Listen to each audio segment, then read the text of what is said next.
Damas Belgranianas, invitan a ustedes que expondrá la profesora en letras, señora Graciela Guillermo. Dolores Costa y José de Urquiza. Investigación y escritura de una biografía. Ese es el título de la conferencia que va a dar la profesora. Agradecemos la presencia del presidente académico de la ABRA, señor profesor don Rubén Alberto Bablá, la presidenta de Damas Belgranianas, profesora Juana Abogado de Fase, damas belgranianas, señoras y señor. La profesora Graciela Guillermo es profesora en letras, investigadora, escritora y editora independiente, docente universitaria en las áreas de gramática, literatura latinoamericana e investigación literaria, becaria del CONICET y del Gobierno de los Estados Mexicanos. Es investigadora y coordinadora de talleres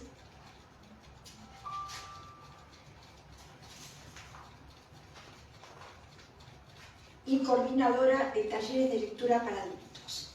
Publicó, entre otras obras, Las huellas de la memoria, entrevistas a escritores latinoamericanos, Dolores Costa y Justo José de Urquiza, alianzas amorosas y políticas entre Buenos Aires y el interior. Sus ensayos, reseñas, artículos, entrevistas y cuentos fueron incluidos en revistas y suplementos culturales, nacionales y extranjeros, pero también en libros colectivos, algunos de corte académico. Como editora, ocupan un lugar especial las ediciones escolares que realizó de obras de autores contemporáneos, entre las que figuran Cuento de la Selva, de Horacio Quiroga, 10 negritos, de Agatha Christie, Crónicas marcianas, de Ray Bradbury, Crímenes imperceptibles, de Guillermo Martínez, El túnel, de Ernesto Sábato, La tregua, de Mario Benedetti, La pesquisa y El entenado, de Juan José Saer. Señora Presidenta. Bienvenida entonces, y escucharemos con atención su conferencia y todo lo que nos quiera contar acerca de este libro suyo. Gracias, profesor. Bueno, muchas gracias. Bueno, a ver, yo les pasé el título Investigación y escritura porque de alguna manera quería, además de transmitir información histórica sobre el libro, explicar un poco en qué consistió la investigación, porque es algo que generalmente no se sabe, ¿no? O sea, cuando lean el libro, si no lo han leído aún, esa información está fuera, digamos, ¿no? Es imposible de revelar. Cuando yo empecé la investigación para escribir este libro, no tenía mucha más información de la que puede tener cualquier persona que esté escolarizada, digamos, que haya pasado por la primaria, por la secundaria. O sea, tenía la imagen de Urquiza cargada de mito, ¿no? O sea, mujeriego, tiene 100 hijos, tiene 200 hijos. Y no tenía la menor idea, a mí no me decía nada este nombre Dolores Costa. O sea, me enteré cuando vi la lista de posibles parejas para escribir, y yo elegí la de Dolores Costa y Justo José de Urquiza porque me llamaba la atención que alguien que había llegado a los 50 años y no se había casado y que tenía tantos hijos, sin embargo hubiera impulsado o hubiera estado muy detrás del proyecto de la Constitución de Alberdi. Entonces digo, ¿cómo se juntan esos datos tan contradictorios, ¿no? Alguien que se resiste al matrimonio, que no legaliza su vida personal, pero que sin embargo está muy preocupado por la ley en relación con la patria.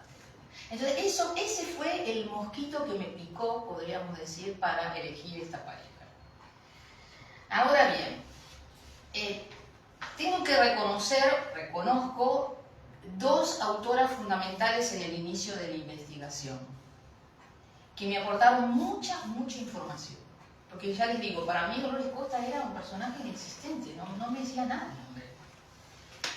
Una es Beatriz Bosch, Beatriz Bosch tiene ese famoso libro que es Urquiza y su tiempo, que publicó Deva en 1971. Beatriz Bosch vivió 101 años, porque nació en 1901 y murió en el 13, creo que fue, o en el 12, una cosa. 1901 y en el 2013 o 3, no me acuerdo muy bien, pero vivió 101 años.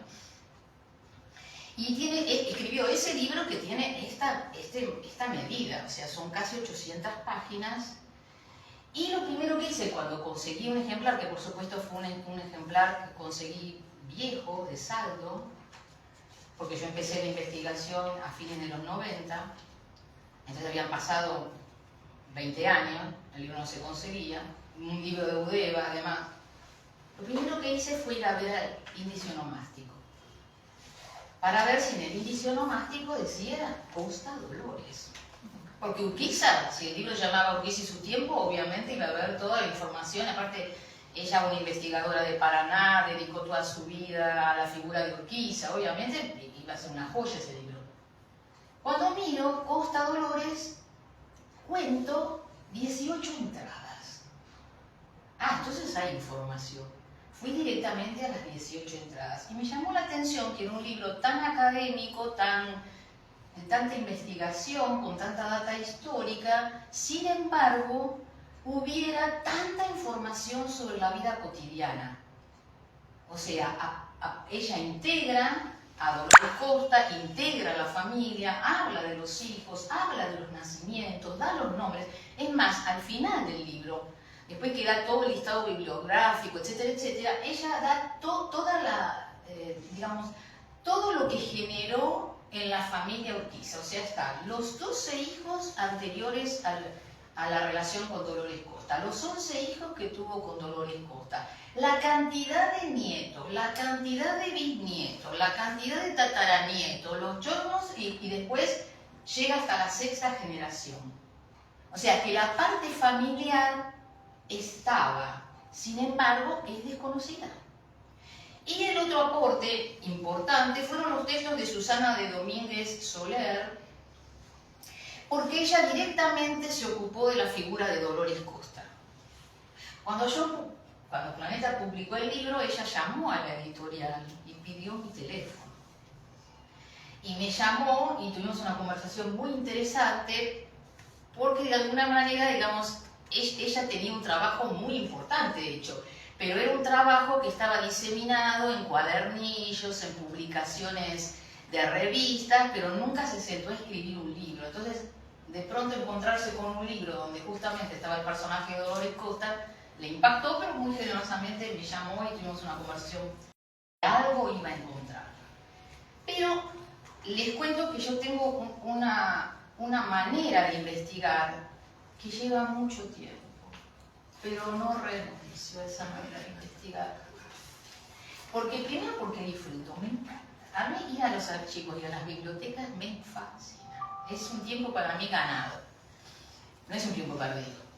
¿Por qué digo que lleva mucho tiempo? Porque yo pensé, bueno, a ver, ¿qué periodo de Urquiza voy a tomar? Si lo voy a tomar, digamos, con respecto a su familia, el matrimonio, ¿lo voy a tomar bebé cuando nace? Si fue a la primaria, dónde estudió, cómo se formó, digamos, militarmente. No, dije, voy a recortar los años que me parecen fundamentales. Entonces tomé 2 décadas, de 1850 a 1870, que es cuando Urquiza muere, ¿sí? O sea, 2 años antes de la batalla de Caseros, y después el libro iba a terminar con la muerte de Urquiza. Pensé yo, que no sabía qué pasaba con Dolores Costa. Entonces, ¿qué hice? A todos los lugares que iba, buscaba los ficheros, todas las publicaciones que hubieran salido entre 1850 y 1870. Entonces, en el Archivo General de la Nación revisé cartas, está el archivo de Urquiza y tiene toda la correspondencia, cartas en papel, que ustedes seguramente deben haber, a lo mejor haberse cruzado con alguna carta de esas en papel avión color celeste, hay que revisar todo con guantes, ¿no? Después trabajé mucho en la sala, en un lugar que adoro, que es la Sala del Tesoro de la Biblioteca Nacional, que no tiene solamente libros antiguos, sino que tiene libros únicos. Por ejemplo, si algún autor dona, hay muchísima obra de Borges ahí. Los libros que Borges iba dejando en las bibliotecas en las que trabajaba, porque iba, tomaba notas, se lo olvidaba, todos esos libros fueron a parar a la Sala del Tesoro. Los libros que están dedicados, o sea, no son solo libros antiguos, sino también libros únicos. Bueno, entonces mañana, tarde, noche, yendo, buscando. ¿Cuál era mi afán? Que era una vez que me dio resultado. Mi afán era, yo tengo que encontrar alguna carta de amor, porque si estoy haciendo una biografía de Urquiza y la esposa, me tiene que aparecer alguna carta que no sea política. Pero se sucedían las cartas, y eran cartas que tenían como protagonista Rosas, aparecía Belgrano, aparecía, Urquiza obviamente, aparecían los hijos, pero no aparecía nada. Hasta que apareció. Y está todo documentado con lugar, tomo y qué, o sea, no es una carta inventada. Y cuando estaba, digamos, ya en plena investigación, y la editorial me apuraba para que yo diera les diera un subtítulo, porque vieron que el subtítulo del libro es Alianzas amorosas y políticas entre Buenos Aires y el interior. A mí la palabra alianzas todo el tiempo me venía a la cabeza. ¿Por qué? Porque el periodo de Urquiza se caracteriza por una tensión, ustedes saben, disculpen porque yo les estoy explicando a ustedes y ustedes son los historiadores, pero la tensión entre Buenos Aires y el interior.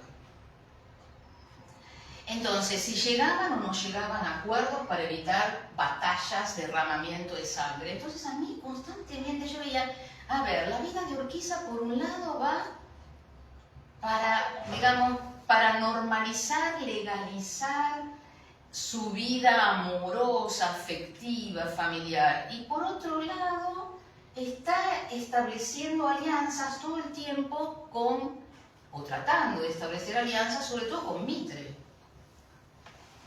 Entonces la palabra, vieron que generalmente hay un significante que está rondando determinadas investigaciones, palabras clave. Bueno, en la Sala del Tesoro, un día, ahora después les voy a leer en la nota, revisando revistas que no había revisado nadie, tuve que pedir que la abrieran. ¿Vieron cuando viene troquelada de costado? Encontré una joya. Entonces ahora medio voy a ir avanzando sobre lo que me parece que son periodos importantes de esta historia, pero también les voy a ir contando las cosas que fui descubriendo y las decisiones que fui tomando.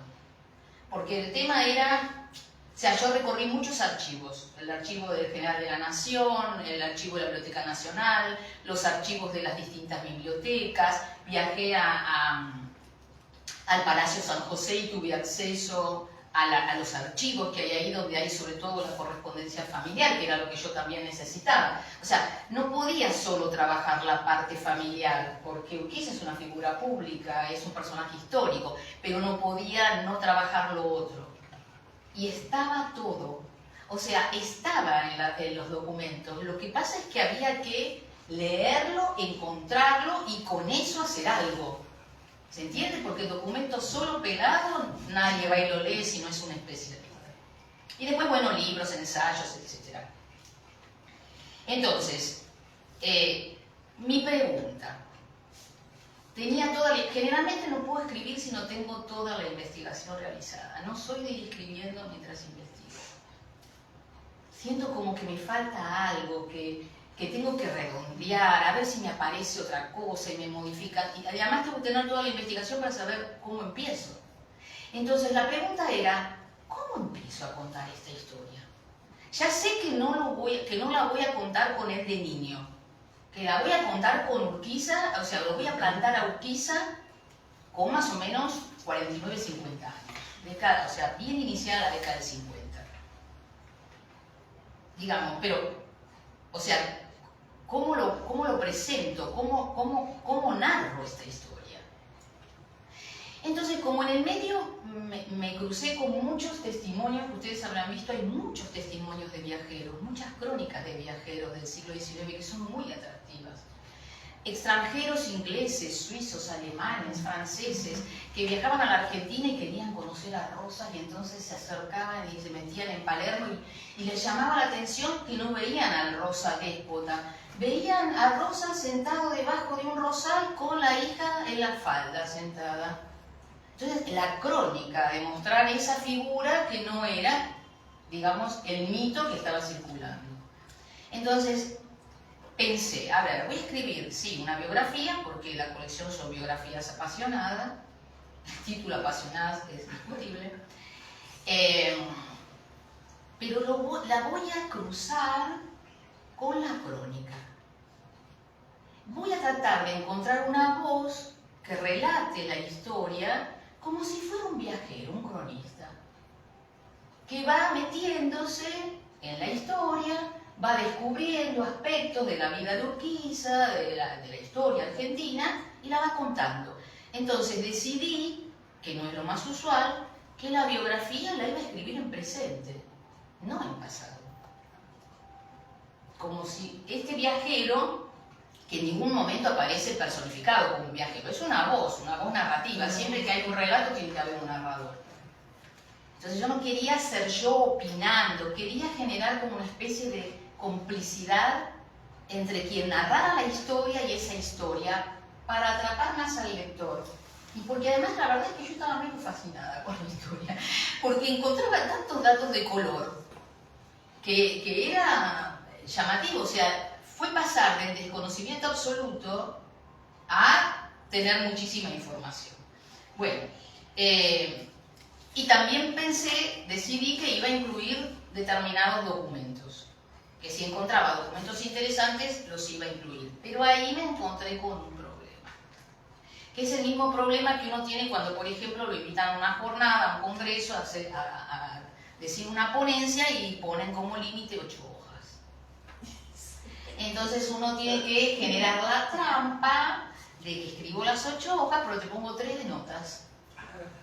Entonces todo lo que uno puedo poner en las 8 páginas lo pongo en las notas. Entonces este libro está dividido en 7 capítulos que van siguiendo un orden cronológico, por sentido de alguna manera, por temas también, además de episodios históricos, y tiene al final de cada capítulo notas donde yo voy poniendo los datos de los lugares donde encontré determinadas informaciones que no son las más conocidas, para que aquel que quiera ir y constatar o revisar o releer sepa dónde buscarlo. No esconder nunca la fuente, no esconder nunca la información. Vieron como esa cosa de algunas abuelas que no pasaban la receta, o pasaban la receta y escondían 2 ingredientes, entonces nunca me sale igual la receta, no porque no te dio todos los ingredientes. Los secretos. Bueno, no, a mí esos secretos no me gustan. Entonces, ¿cómo empieza la biografía? ¿Cómo empieza este libro? Este libro empieza con un Urquiza, al que yo describo. No les leo cómo empieza porque quiero leer otras partes. Que está ya plantado en el Palacio de San José, en Entre Ríos. Ya lo construido, pero está solo. Y está en un momento en que hay signos en que va a ascender y va a tener más poder del que está teniendo. ¿Sí? O sea, hay mucha seguridad en él, mucha firmeza. Tiene 49 años, tiene la segunda fortuna más grande del país después de la de Rosas, es el hombre más poderoso de Entre Ríos, está metido en cuanto negocio hay, saladeros, embarcaciones, agrícola, etcétera, etcétera. Y hay algo que es muy significativo y que lo representa, y que yo supongo que cuando Sarmiento, siendo presidente, fue invitado a San José y lo visitó, se le había caído la mandíbula. Que son los 4 bustos que están en el Palacio San José, presidiendo la entrada a la casa y que lo definen a Urquiza. ¿De quiénes son esos 4 bustos? Es Alejandro Magno, Julio César, Hernán Cortés y Napoleón Bonaparte. Entonces, bien signos de poder, ¿no?, en ese lugar, que ya no está pensado solo como un lugar donde él puede vivir, como si uno dijera, bueno, tengo una casa y termino de trabajar y me voy a mi casa. No, era un lugar que él pensaba como un lugar por donde iba a pasar parte de las negociaciones y parte de los protagonistas de la historia argentina, porque la gran visión de Urquiza era que la capital del país no siguiera siendo Buenos Aires, que fuera Paraná. Entonces necesitaba un lugar. El Palacio de San José llegó a tener 38 habitaciones. Era, digamos, una mansión, ¿no? Ahora, ese Urquiza, que yo lo planteé ahí en el medio del palacio, para poderlo describir en algún lugar, tenía en ese momento 12 hijos y algunos tenían como 30 años. Había tenido hijos con varias mujeres de clase alta importantes, y esos son los hijos que se conocen. Los que no se conocen son los que seguramente debe haber tenido con empleadas, criada, panadera, etcétera, etcétera, etcétera. Los que trascendieron fueron los que no se podían esconder, ¿sí? Pero está soltero. Tiene 49 años y está soltero. Y no se casó, no lo enganchó ninguna de esas chicas bonitas de familias pudientes, con formación, nadie. Entonces, Urquiza es realmente un interrogante. Ahora, un dato interesante de uno de los libros que consulté es que en la época se distinguía muy bien entre hijo natural e hijo adulterino. El hijo natural era el hijo de padres solteros, pero si esos padres se casaban, automáticamente eran legitimados. Pero los adulterinos nunca eran legitimados, que eran los que nacían de relaciones, digamos, fuera del matrimonio.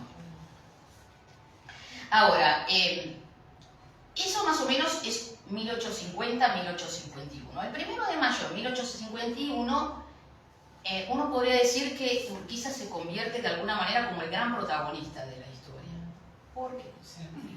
¿No? Sí. Por el pronunciamiento, claro. Porque Rosa, muy pícaro, desde 1931, pues lo podemos criticar muchas cosas porque era pícaro, todos estos eran pícaros. A partir de 1831 tenían esta cosa de que renunciaba el 1 de mayo a la representación, ¿no?, de él en relación a las relaciones exteriores, ¿no?, de la Confederación. Y entonces todas las provincias le decían, no, por favor, siga representando. Y Urquiza, que tenía mucha ambición de poder, le dijo, le acepto la renuncia. Entre Ríos le acepta la renuncia. Entonces, digamos, fue una jugada importante y además acompañada por un gesto de histrionismo, porque tenía un poncho, que era el poncho rojo, que era el color de rosas, pero del lado de adentro el poncho era celeste y blanco. Entonces se pronuncia contra, digamos, dice sí, acepto la renuncia, y se da vuelta el poncho y aparece con el poncho celeste y blanco, ¿no? O sea, esta historia de Urquiza, bueno, la historia argentina en general, está plagada de símbolos, ¿no? De gestos que se han hecho que tienen muchísimo significado. A través de esto de que él se pronuncia, dice que acepta la renuncia de Rosas, y lo del gesto del poncho, que por supuesto se hace público, Urquiza comienza a construirse como la contrafigura de Rosas. Y eso genera una cosa extraña. Yo creo que son esos juegos que llegan hasta el presente en la República Argentina, que es que manifestar en contra de uno automáticamente hace que el otro bando se apropie. Esta cosa dicotómica que tenemos de siempre dos bandos. Entonces, si estoy contra A, los del B piensan que estoy a favor del B, ¿no? Y viceversa. Entonces empezó a recibir apoyo de los que estaban proscriptos. por el gobierno de Rosas. Entre ellos generó cierta simpatía en Sarmiento, que estaba en Chile. Paralelamente a esta posición de Urquiza, donde empieza a hacerse oír y se juega por lo que puede ser encontrar en el damero de la historia argentina otro lugar más protagónico, tenemos a Dolores Costa. ¿Quién era Dolores Costa? En realidad el origen de Dolores Costa pertenecía a la idiosincrasia de Buenos Aires, pero de chica su familia se había ido a vivir a Gualeguaychú, entonces vivía en Gualeguaychú, y era hija de Caetano Acosta, que era un inmigrante genovés, que estaba dedicado a la parte de los navíos, pero que además tenía muchos negocios con Urquiza. Entonces parece que se hace un baile en el teatro de Gualeguaychú, y Urquiza, que no se le escapa una, le echa el ojo, la saca a bailar, y cuando termina el baile, parece que le encantaba bailar y que hacía como, eso me gusta muy gracioso, lástima que en esa época no se filmaba, porque dice que hacía como pases muy así como divertidos cuando bailaba, que era medio exótico para bailar, me lo imagino. Además era coqueto, porque tenía media cabeza pelada, pero se dejaba todo un coso largo y se lo pasaba para el otro lado para taparse la pelada. O sea, era coqueto, vestía muy bien. Bueno, no era digamos, se escapa de la idea que tenía Sarmiento del gaucho, digamos, o del caudillo más salvaje. Tenía la cosa salvaje, pero también tenía una cosa medio refinada, ¿no? De muy buen gusto. Bueno. Eso es lo que dicen los cronistas. Por suerte no lo conocimos y no lo estaría pasando. Entonces, ella pertenece a una familia de Gualeguaychú que no tiene el nivel social que tenían las otras enamoradas de Urquiza, las madres de sus hijos. Era más, digamos, una muchacha como del montón, nada especial. Pero si Urquiza tenía 49 años, ella ni siquiera tenía 19. Tenía 18. Tenía 18. ¿Y cómo terminó el baile? El baile, ¿cómo termina el baile? El baile termina en que el atrevido rompe con el ceremonial, acá tenemos un defensor del ceremonial, rompe con el ceremonial y en vez de acompañarla a ella hasta el lugar donde estaba la familia, se la lleva al palco. Lo cual es interpretado por el resto de la gente como que, y eso termina mal. No terminó mal, lo que terminó fue el embarazo. No inmediato, pero traban una relación, al poco tiempo ella queda embarazada y directamente la lleva a vivir al Palacio San José. O sea, cuando Urquiza viene a Buenos Aires y lo corre de Palermo a Rosas, lo vence en la batalla de Cepeda, ya estaba en amores con ella, digamos. Y hay un rumor que se corre también, que en determinado momento él cambia a las villas de Entre Ríos y le da el estatuto de ciudad. Y a la ciudad de Gualeguaychú la premia además como jerarquizándola. Entonces, en los diarios, en todas partes, Urquiza está jerarquizando la ciudad de Gualeguaychú porque resulta que se ha enamorado de una muchacha. Entonces empieza a trascender la relación de ellos, ¿no? ¿Qué consejo le da Sarmiento? Siempre tan simpático. Sí, es práctico. Después, ¿no? O sea, cuando ya ocurre la batalla de Cepeda y Sarmiento viene y cree que le va a dar algún lugar importante y lo pone como boletinero, le hace la cruz. Porque egos en todas las épocas. Pero ¿qué le aconseja Sarmiento? Tan divertido. Pero no, Urquiza, ¿cómo se va a poner con una chica de 18 años? Consígase una viuda. Consígase una mujer de su edad, viuda. Por supuesto que Urquiza no le hace caso. Ahora, toda la historia de Urquiza, a partir de este momento, que era la parte que yo más ignoraba, y creo que es la parte que más se ignora. Porque no ha trascendido. es que él vive, como les decía, paralelamente en dos dimensiones. En una dimensión histórica política, en la que va a tratar de hacer todo lo posible, no se le puede negar porque se lo han reconocido hasta sus enemigos, para no enfrentarse con Buenos Aires. Y por otro lado, todo un esfuerzo y una serie de cambios en él, de conducta, para legalizar su situación. Dejar de ser el solterón, el que se mete con cuanta mujer se le presenta, etcétera, etcétera. O sea, hay como una puesta en orden a partir de 1950-51 que lo vuelve muy interesante. Porque de alguna manera eso que no conocemos tira abajo el mito cristalizado de que solo fue un mujeriego y que tenía 100 y pico de hijos. Miren, ya les adelanto un dato que a mí me dejó helada. 2 veces se casa con Dolores Costa, no una vez. Se casa en 1855. ¿Por qué? Porque él en ese momento era el presidente de la Confederación, ¿no? Y el Congreso le exigía que pusiera en orden su vida. No podía ser el representante máximo del país y tener una mujer viviendo y 2 hijos por un lado, 5 hijos por el otro. Lo empiezan a presionar. Y él escribe una nota muy interesante y les dice, yo no tengo problema en casarme, pero entonces ustedes me tienen que sacar una ley, que sale el 1 de septiembre de 1855, permitiéndome legalizar a esos 12 hijos que yo tengo antes. Porque si yo me caso, van a quedar legalizados los que nacen en el matrimonio con Dolores, pero los otros me quedan como hijos ilegales para toda la vida. Y logra que salga la ley.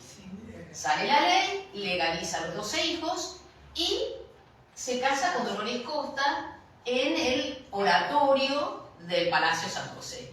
1855. ¿Por qué el segundo matrimonio? 10 años después, cuando él tiene que ir a luchar la guerra del Paraguay, parece que algo no estaba bien en ese primer matrimonio, que faltaba un testigo. Estaba viciado. Estaba viciado. Exacto. Entonces, él, temiendo que podía morirse, vuelve, digamos, se hace otra ceremonia con otro sacerdote y 2 testigos, pero además reparte parte de sus bienes. Reparte parte de sus bienes entre sus hijos, le deja a ella cosas por miedo a morirse. Entonces, fíjense, para mí fue una terrible sorpresa.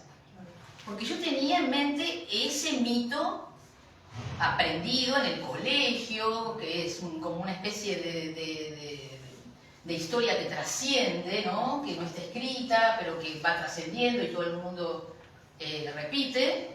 Pero nunca pensé que Urquiza era también el que se había casado 2 veces con una mujer. 23 hijos quedan legalizados. Porque él tiene con Dolores Costa 11 hijos, que otra cosa llamativa y otra cosa que me resultó súper divertida durante mi investigación. Porque el tema es este. Los datos están. Los documentos están. Pero algo hay que hacer con esos datos y esos documentos. Y es mucho lo que se puede hacer. Mira, por ejemplo, una cosa que yo hacía que me resultaba súper divertida y me llenó de color el libro y era, a ver, si tal hijo nació en tal año y 3 meses antes de que naciera Dolores Costa lo acompañó a Buenos Aires, que decir que ella estaba embarazada de tantos meses. Eso no está en el documento.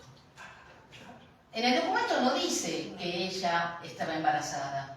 Cuando se casó. No, y antes de casarse, ya estaba. Antes de casarse tuvo como 6 hijos. Sí.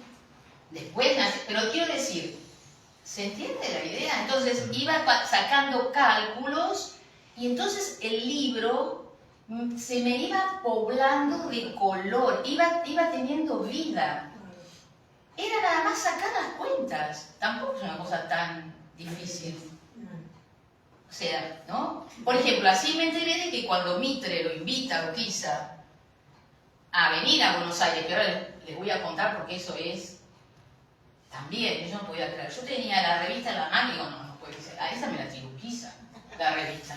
Que siempre pasan esas cosas, no sé si a ustedes les pasa, pero cada vez que uno está haciendo una investigación y pide que aparezca algo, si la investigación está de alguna manera bendita, aparece. Sí, señor. ¿No? Aparece. Es el broche, es el rulo, es lo que está esperando. Y no lo vio nadie antes, no sé qué pasa. Y a veces son las 2 de la mañana y nada. Ya aparece. Exacto. O estás durmiendo y estás soñando, te levantaste a la mañana con la idea de cómo solucionar algo. Bueno, eso por ejemplo eran datos de color. Otros datos de color interesantes, que alguno puede leer el libro y puede decir, ay, ¿cómo sabía que estaba lloviendo? ¿Cómo sabía que había eclipse? Por mí, ¿no? Como sé yo. Ay, ¿cómo sabía que ese día estaba despejado? Esos son los datos que aparecen en los diarios. Uno mira los diarios de la época y como los diarios de acá dicen que se inundó Buenos Aires, que hacía 5 semanas que no veían el sol porque estaba nublado, o al revés, que se estaba muriendo de calor, que estaba lleno de mosquitos, que había una epidemia de sarampión. Por eso digo, todo está. Todo está. Hay que verlo y articularlo. La escritura es un trabajo de articulación de elementos. Primero encuentro, que es otra cosa que yo les digo constantemente a los autores cuando tengo que editar los libros, está desarticulado, hay que articularlo. O sea, hay que entramar. La escritura es un tejido. Entonces, los datos están, los documentos están, tengo ahí toda la información. ¿Cómo hago para usarla y que me quede naturalizada además, que no me quede impostada? ¿Cómo voy, se entiende, tejiendo? Tamara Kamensáy decía que escribir era de alguna manera como bordar o como tejer, ¿no? Que es ir entramando. Bueno, entonces estamos un poco, ya los cruzamos a ellos. Y esto que yo les digo del doble eje, ¿no? Del eje por un lado de lo personal y por el otro lado del país, bueno, voy a compartir con ustedes el primer hallazgo. Que no grité porque está en el Archivo General de la Nación, no voy a hacer el cambio. Pero digamos, yo iba al Archivo General de la Nación y acá al lado, a tal otro, y que me aparezca una carta, que me aparezca una carta. Y yo digo, no me va a aparecer una carta, porque son todas las cartas de estos políticos, que esto, que lo otro. ¿Pueden creer que aparece la carta? Sí. Si me permiten, se la voy a leer. Sí. Escenario, situación. Urquiza, ya se ha producido la batalla de Cepeda, ha corrido a Rosas de Palermo, pero constantemente tiene que ir viniendo y yendo. Entonces hay un momento en que está en Buenos Aires. Para afianzar de alguna manera más la relación con Dolores, lo nombra al padre como medio su asistente, para que el padre tenga cerca, amigo. Y encuentro esta carta. Primero les voy a dar el dato de la carta. Miren, la carta no está firmada, no dice a quién va dirigida, pero como tiene fecha, y yo tenía el dato de que el 30 de abril de 1853 había nacido la primera hija de Dolores Costa y Justo José de Urquiza, a la que decía ñatita, le ponen de nombre Lola, supe enseguida que se trataba de una carta de Urquiza a Dolores Costa y era una carta de amor para la época. No sé si se entiende, tampoco vamos a pensar que...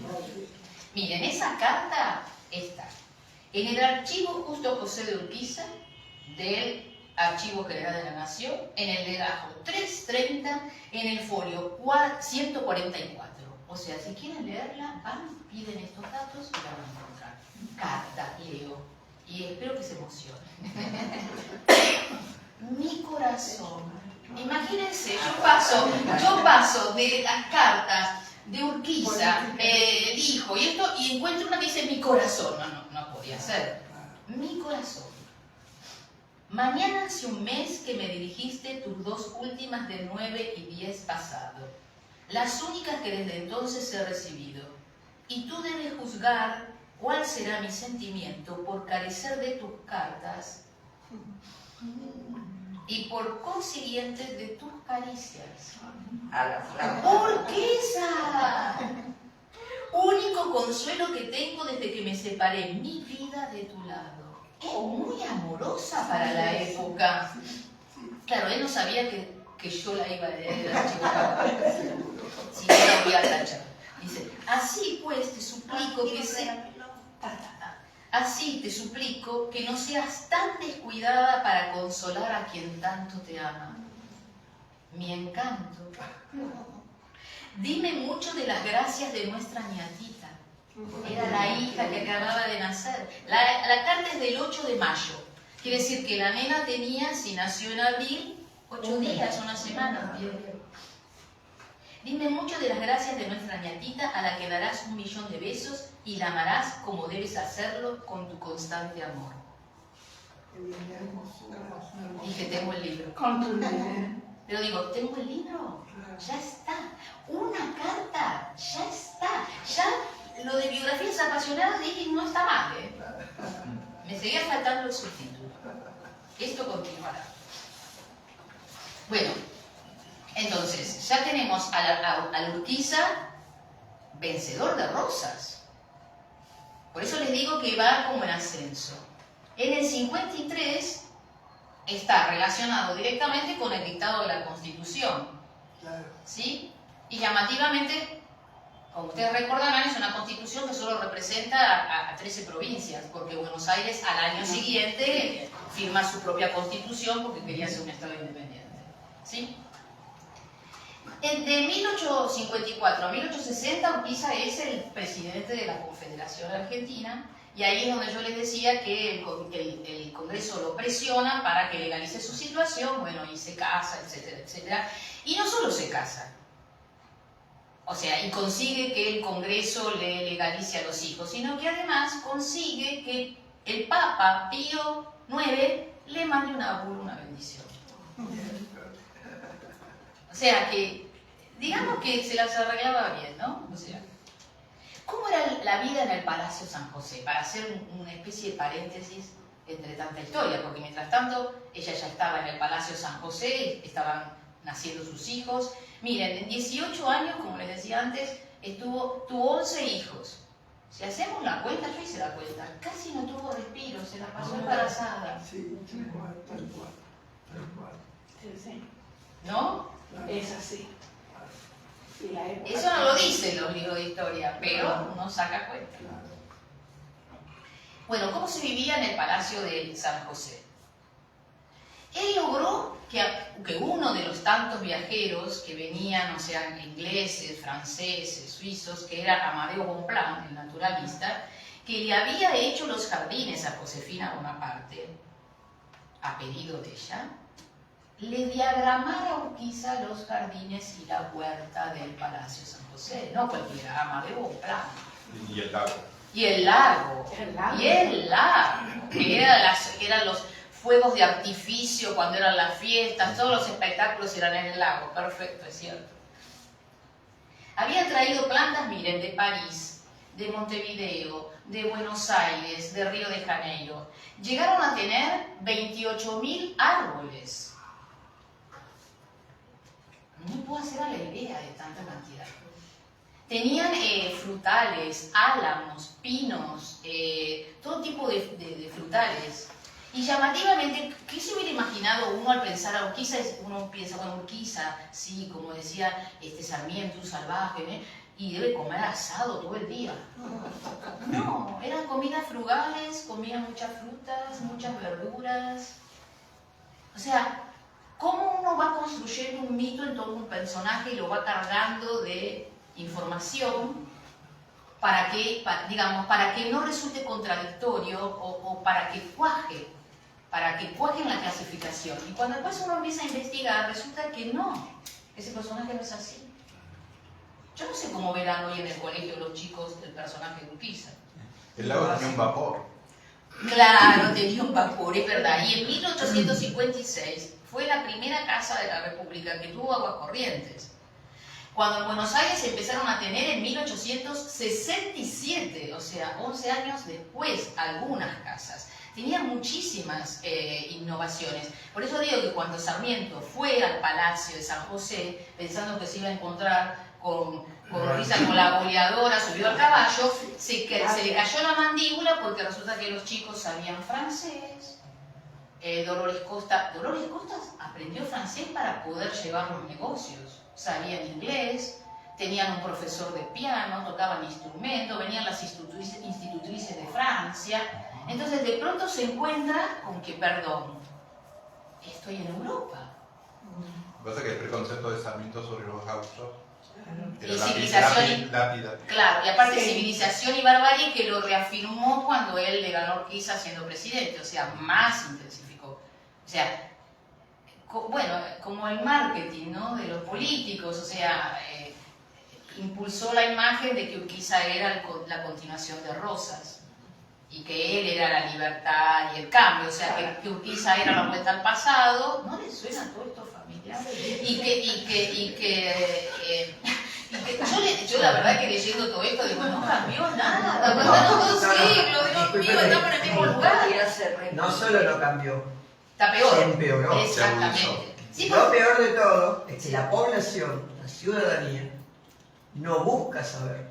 Exacto. Busca lo que dicen en determinados Exacto, lugares. Se exacto. crea la filosofía de la Exacto. posverdad, Exacto. donde es cierto si él dice lo que yo pienso. Exactamente. Y si usted quiere cambiar una idea de esas, Sí, sí, sí, sí. listo. Sí, o sea, busco en la información aquello que avala lo que ya sé. Si eso que yo digo es así, ese informante es real. Ni chequeado no existe, siquiera. Ah, fíjense. No, porque chequeado la verdad que tiene los No, me estoy riendo porque recuerdo la canilla roja en la habitación de Sarmiento. Ah, claro, Para que porque, lo recuerde. claro, y la habitación que le dan a él, ¿no? Claro, sí, sí. Bueno, ahora vamos a ver cómo lo recibió, porque de los dos lados se pegaron una piña, digamos. Sarmiento le dio un golpe bajo a Urquiza cuando fue al Palacio San José y Urquiza le dio un súper golpe bajo, con elegancia. O sea, todo con mucho nivel. Caballero. Claro, todo con mucho nivel, pero con mucha carga simbólica, ¿no?, que es imposible dejar de leer. Sí, esa es la mejor manera de vengarse. Sí. Les quiero leer una parte de mi libro, que está en la página 66, donde yo describo, pero porque no lo invento, obviamente, está en las cartas de los viajes, está en las crónicas de los viajeros, en algunos libros de historia y en algunas cartas. Gente que iba y pasaba unos días en el Palacio San José, después le escribía a Urquiza agradeciéndole y entonces daba detalles. Qué lindo. Investigar en cartas, diarios, todo eso es tan enriquecedor. Les leo 2 párrafos nada más, para que tengan idea de cómo era esta vida cotidiana. Dolores y Justo José se han distribuido la responsabilidad en el presente, ¿no? No se distribuían, se han distribuido para tenerlos así como más cerca. Se han distribuido la responsabilidad de presidir las comidas de cada jornada. Es verdad que el general es sumamente disciplinado, de modo tal que todo se rige en la casa con horarios fijos, muy estrictos. Sin pretextos ni excepciones, tanto los integrantes de la familia como los invitados deben respetar las disposiciones y las reglas de la casa. A la 1 del mediodía se come. Dolores es quien dirige las claves de este encuentro cotidiano. Los hijos se sientan a su derecha y los huéspedes a su izquierda. ¿Está bien? ¿Forma parte de ceremonial? Lo dejó en el anfitrión, se la Ah, ok, me quedo más tranquilo. Tras una orden secreta de Dolores, poder, el poder de lo doméstico, que es muy fuerte el poder de lo doméstico. Los sirvientes les indican a los invitados dónde deben acomodarse. Mientras tanto, el general almuerza solo en la habitación, o a veces lo acompaña alguna de sus hijas. Estas costumbres dejan traslucir su naturaleza severa, su marcada formación y disciplina militar. El señor hace su aparición como figura central a la hora de la cena. O sea, no estaba en el almuerzo, que ocurre a las 8 de la noche. Tanto Dolores como Justo José suelen, esta parte no tiene desperdicio, suelen ofrecer un plato especial al huésped, al invitado, ¿no? Un plato preparado para esa persona. Pero si por torpeza o por ignorancia, si por torpeza o por ignorancia este lo pasa a quien tiene sentado a su lado, este gesto se interpreta como un desprecio, porque por algún motivo así se ha dispuesto. Entonces, el distraído homenajeado se queda sin comida. Lo voy a aplicar. Está genial. Eso lo reto, no pasa. Es mejor que pegarle la mano, ¿no? Es mejor que pegarle la mano para que no pase. Lo voy a el aplicar. plato se lo pasé. Bueno, Además lo aplico. Lo voy a tener en cuenta. y era una ley para el almuerzo y para la cena.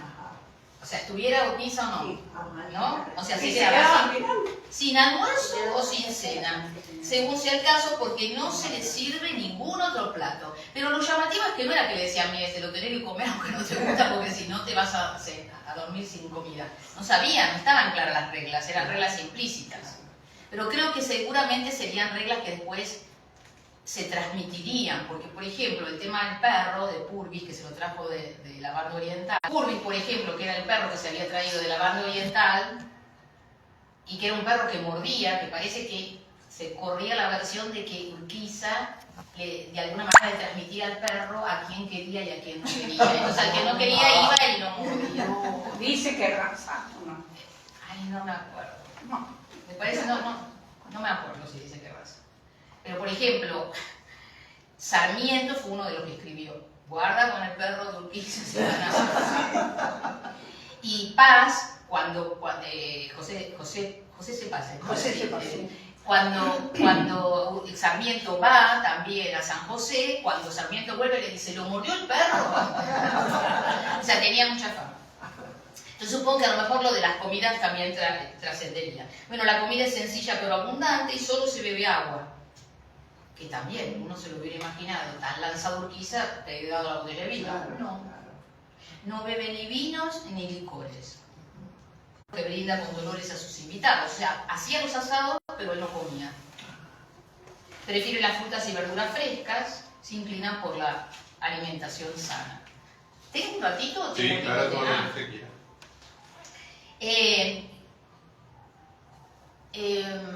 Dolores también empezó como a refinarse y a ver, ¿cómo decirlo? A aprovechar la situación económica en la que estaban y recibía, por ejemplo, vestidos, telas, adornos, etcétera, de París. No era que se vestía con cualquier modista de Gualeguaychú, de Entre Ríos, ¿sí? Y les voy a leer otro pedacito, esto está en la página 77, que es una carta que me resulta de alguna manera graciosa, que le manda el 2 de noviembre de 1860 Manuel Leiva a Justo José de Urquiza después de que pasa unos días en el Palacio San José. Y entonces le manda una carta de agradecimiento, pero la carta da datos sobre el modo en que fue recibido. Todas notas de color. Bueno, ven esto, por ejemplo, los goces de que he sido partícipe en ese inolvidable recreo, sin igual en nuestro país. Deseaba regresar a mi casa, pero era únicamente por el amor natural a la familia que vuestra excelencia conoce perfectamente. Para el que no tiene este atractivo, San José es una mansión deliciosa. O sea, se podían ir a pasar las vacaciones tranquilamente, que los iban a recibir bien. Y ya que vuestra excelencia recibe con agrado a sus amigos, le haré siempre que pueda una visita, aunque no sea más que por unos días. Se autoinvita. Claro, o sea, le extraño mucho a mi familia, pero la verdad es que en su casa la paso genial. Como rico, me da una habitación divina, está el lago, el vapor. Bueno, 1959, pegamos un salto, 1959, año importante, batalla de Cepeda, enfrentamiento entre Urquiza y Mitre, Urquiza gana. Se tensan. En realidad las relaciones entre Buenos Aires y el interior nunca fueron buenas. Por esta cosa centralista de Buenos Aires, ¿no? De federal, nada, esa cosa de unitarios federales, ¿no? Pero el año clave en realidad es el año 1960. Porque viene cocinándose un caldo pesado.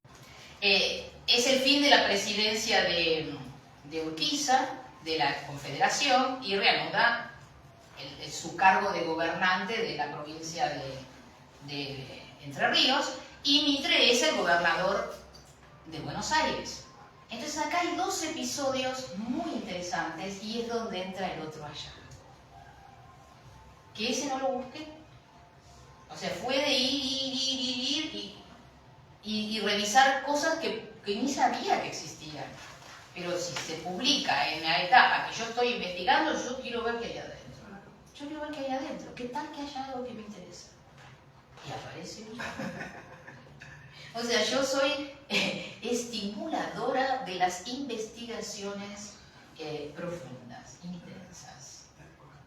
No ir a leer lo que otro ya leyó. Porque aparte, una cosa llamativa es que así se repiten errores.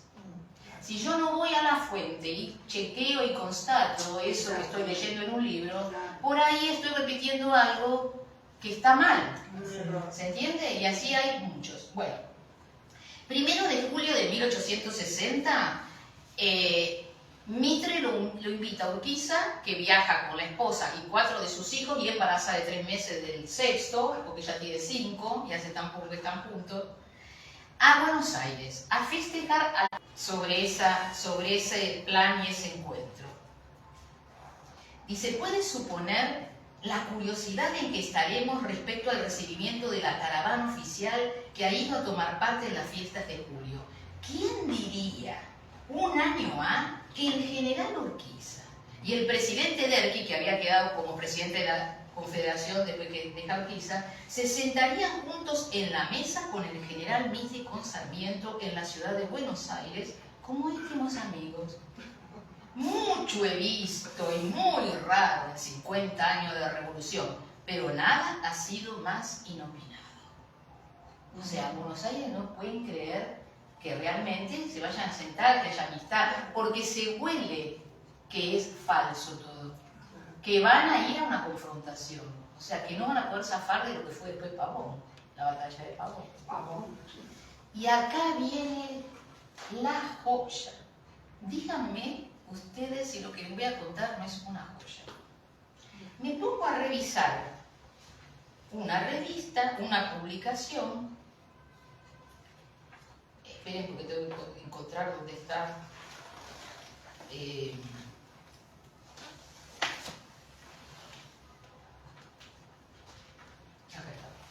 Me pongo a revisar una publicación que se llama La Verdad. Periódico político y literario. Número 2. Del jueves 11 de julio de 1861. Que es el que estaba cerrado. Entonces llamo a un bibliotecario y le digo, ¿me lo puedes por favor abrir? Cuento qué pasó y después les leo el pedacito de la crónica. Mitre recibe a Urquiza en Buenos Aires y entre los agasajos que le hace, lo invita a caminar. Por lo que sería tipo la manzana de las luces. Y en esa exaltación, en un impulso, Urquiza se saca la alianza matrimonial y se la regala a Mitre. Cuando yo estaba todo el tiempo con la palabra alianzas en mi cabeza. Entonces, llamo a la editorial y digo, tengo el subtítulo. Alianzas amorosas y políticas entre Buenos Aires y el interior. ¿Pueden creer que justo una crónica y Urquiza regalándole la alianza matrimonial a Mitre en un impulso, en un gesto de complicidad? Les leo el pedacito. Le hemos visto a Urquiza pasearse hace un año, es un pedacito de una crónica más larga, ¿no? Por las calles de Buenos Aires. Hemos presenciado las lágrimas que vertió mientras se despojaba de la sortija nupcial para regalársela a Mitre. Al año siguiente, Urquiza lo invita a Mitre. En noviembre del 61 lo invita a el Palacio San José. Y claro, bueno, es otra beta. O sea, esto muestra que Urquiza era apasionado realmente. Regalarle la alianza. Yo no sé qué habrá dicho Dolores Costa, le habrá dicho, me compras otra mañana. No entiendo. ¿No? O a lo mejor sería como un signo de lealtad incondicional. alianza. Pero por eso, la alianza. Muy fuerte. Ahora, ¿qué hace Mitre? cuando está en el Palacio San José, más práctico, más con un gesto y un símbolo de poder, le regala el bastón de gobernador. Toma. ¿Se dan cuenta cómo lo que cada uno le obsequia al otro lo define? ¿Por qué es tan impulsivo? Así me imagino que se enamoraría de las mujeres, las embarazaría, etcétera, etcétera. Y el otro más racional le entrega, como diciéndole, La premonición. comparto el mando. Comparto el mando. Encima un bastón que tenía doble cabeza, una era de oro y la otra de zafiro.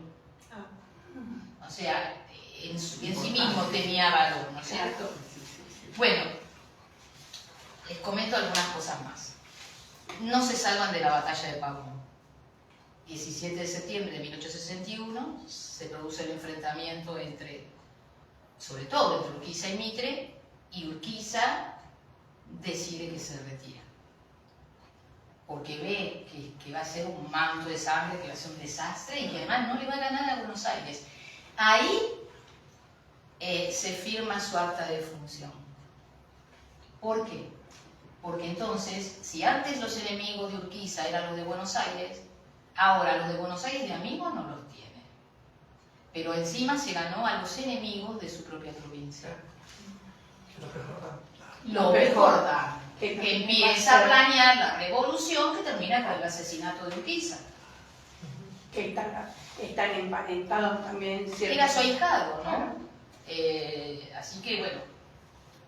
Entonces se comienza el declive de Urquiza, imparable, hasta que lo matan, que lo asesinan, hay toda una documentación muy interesante sobre el asesinato, sobre cómo ingresan muchos testimonios, todos los que estaban ahí dieron testimonio cuando se hace el juicio.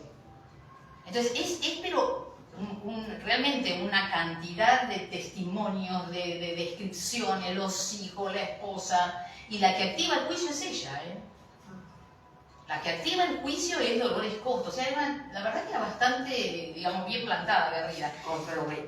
Comprometida y con los pies muy en la tierra. Les quiero leer la carta, un pedacito de la carta que le escribe Urquiza Derqui después de Pavón. Dice: usted es testigo de cuánta repugnancia tenía yo de hacer esta campaña. El encarnizado combate que presencié me disgustó al extremo. Enfermo desde que empezó la campaña, pues me levanté de la cama para la marcha y combate de todo el día. Las falsas noticias que recibí, la desmoralización que he presenciado y que no me es dado soportar, todo me decidió a retirarme.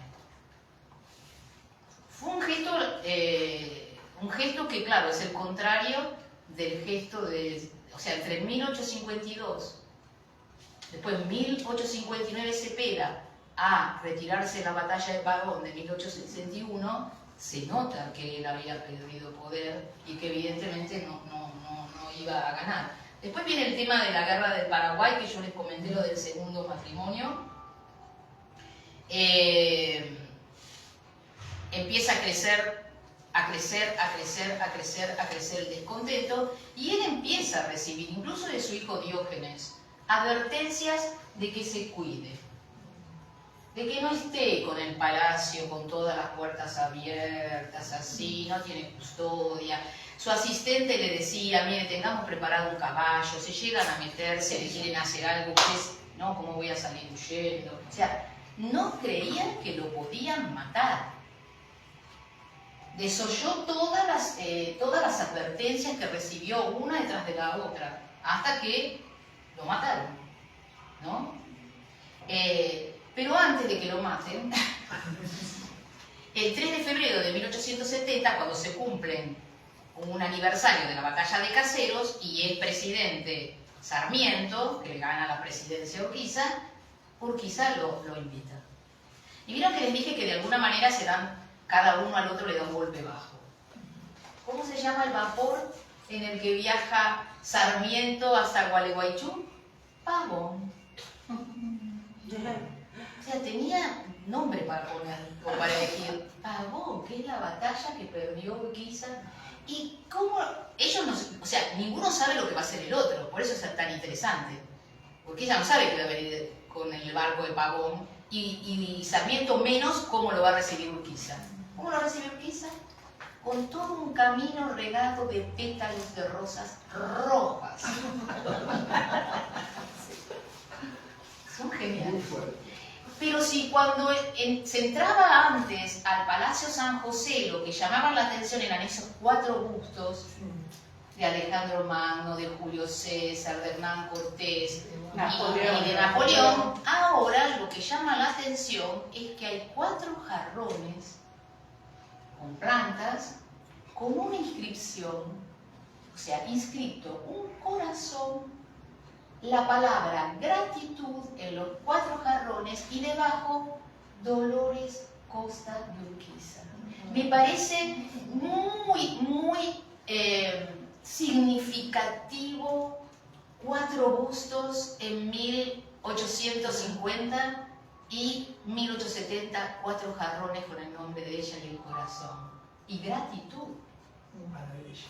O sea, el arco, por eso digo que el arco de 20 años que hace Urquiza no es un arco solo político-histórico, es un arco de él como hombre. Hay una modificación de él en sus relaciones personales. ¿No? Súper interesante. Bueno, ya sabemos que Sarmiento se fue. Pero también fue al Palacio San José con Héctor Varela, que era el director del diario La Tribuna, que fue el que más criticó a Urquiza todo el tiempo y que además puso en duda la moralidad de Dolores Costa cuando ellos empezaron una relación. Entonces, Sarmiento va con ese que lo había insultado, y lleva, que también esto me sorprendió, para que escriba la crónica para ese diario, nada más ni nada menos que a Miguel Cané, el autor de Juvenilia. Él es el que va a escribir la crónica, porque claro, es la generación del 80, ¿no? La famosa generación del 80. Bueno, entonces, dicen los rumores, y en el anochecer del 11 de abril de 1870, él está sentado así cómodamente en el corredor de su casa, Dolores y la hija están tocando el piano, hay algún chiquito levantado, y empiezan a escuchar, dan las 7 campanadas el reloj del mirador, y empiezan a escuchar ruidos, el galope de los caballos, y entran como 30, 40 personas. No lo mata uno, lo matan varios. O sea, lo apuntan varios hasta que una bala lo atraviesa con una daga. O sea, había odio hacia Urquiza, ¿no? A la misma hora matan a 2 hijos de él en Concordia, porque la idea era que entraran al palacio y mataran a todos los varones. Pero además se quedan en la casa y les piden que les sirvan comida, ¿no? O sea, los tienen que atender y está el cadáver ahí, no se puede hacer nada. Es muy tierno lo que pasa con la nena más chiquita, porque la nena estaba, cuando ve que pasa todo eso, se esconde detrás de una cortina. Uno pasa con un sable buscando justamente si había alguien escondido se esconde debajo del piano y le roza con la espada el vestido, se lo rompe, la nena pega un grito y el tipo como que la va a atacar y ella sale corriendo y se esconde debajo de un sillón. Pasan tantas horas que después cuando la busca, una de las chicas grandes los esconde a los hermanitos chiquitos como en un altillo que hay. Y pasan tantas horas que después a ella no la encuentran por ningún lado, que cuando mueven el sillón estaba dormida debajo. No, estaba dormida debajo, había pasado un montón de horas, ¿no? Ahora, ¿qué pasa después del asesinato de Urquiza? Dolores Costa se radica en Buenos Aires, pide una pensión, a pesar de que ella es hacendada, tiene casas, tiene fincas, pero es muy querida por la sociedad de Buenos Aires porque participa en sociedades de beneficencia, hace donaciones, etcétera, etcétera, etcétera, ¿no? Y lo llamativo es que el 13 de diciembre de 1876 recibe una carta ¿de quién? Antes. En noviembre de 1870 recibe una carta de Rosas, pidiéndole disculpas de que no le he escrito antes, pero que realmente no se animaba a escribirle, que él como viudo, hace años que viudo y de Encarnación, linda figurita, sabe lo que es estar viudo, pero le dice mi amigo Urquiza, amiga querida, o sea... Y el 13 de diciembre de 1876 le escribe una carta diciéndole que está muy mal, que Urquiza, ¿se acuerdan que Urquiza, todo lo que le habían quitado, ¿no? a Rosas, él se lo restituye cuando es el presidente de la Confederación? Entonces él reconoce eso, que le han devuelto sus pertenencias, sus bienes, pero que aún así se los volvieron a quitar, pero que está muy pobre, que no tiene dinero. Si ella puede ayudar. Y Dolores Costa lo ayuda hasta que se muere y le pasa una pensión a Rosas. Están las cartas. Ella lleva la contabilidad de la casa. O sea, una figura llamativa, porque es una figura desconocida. Tenemos otras figuras históricas por ahí que Mariquita Sánchez Thompson, o víctimas, Camilo Gorman, víctima de Rosas, pero la figura de Dolores Costa realmente fue una figura totalmente silenciada. Y tuvo peso, porque evidentemente por cosas que uno puede mirar que fueron pasando, incluso modificaciones dentro de la casa, actitudes de Urquiza retirándose de Pavón, muestran que de alguna manera ella influyó en un cambio de él drástico, digamos, y en un reconocimiento de que perdía poder y lo aceptaba. Bueno, es una historia muy atractiva, pero creo que ya hablé mucho, ¿no? Me pasé mucho de tiempo. Todo interesante. Si quieren, no sé si quieren hacer alguna pregunta, algún comentario.